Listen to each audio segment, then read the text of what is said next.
Թամարա Հարությունյան, Հովհաննես Հարությունյանի քույրը։ Ինչպես է իր առողջականը, գիտենք, որ ոտքը մքանում է, առողջականի հետ խնդիրներ ուներ։ Այո, առողջականի հետ խնդիրները մնում են նույնը։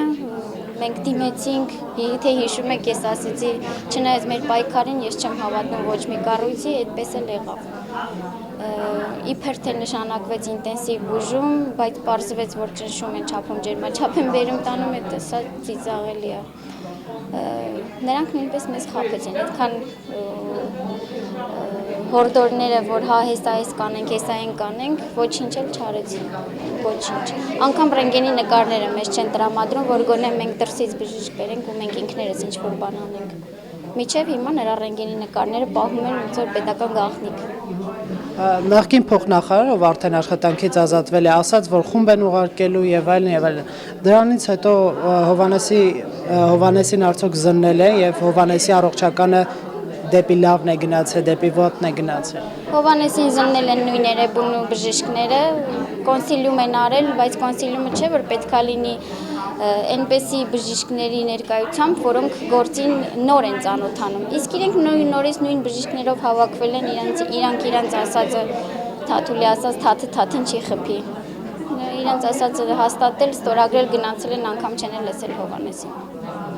Հովհաննեսի վիճակը հիմա առողջական։ Հովհաննեսի վիճակը գնալով շատ վատանում է։ Շատ ցուրտ ցավեր է ինքը ունենում ու ոտը ավելի է նիհարել ու ավելի է մքվել։ Ինքը ասում է, որ մի հատ նորմալ բժիշկ մտնի մոտ, անգամ ռենտգենի նկար պետք չի, որտեղ այնքան է նիհարել, որ առանց ռենտգենի նկարի կտեսնի, թե ոսկորները ինչ վիճակում են։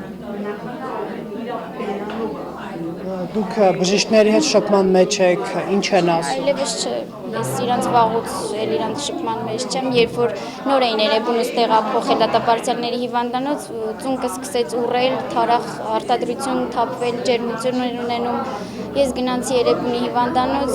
նրա բժիշկներին ահազանգեցի այս մասին, իրենք ասեցին մենք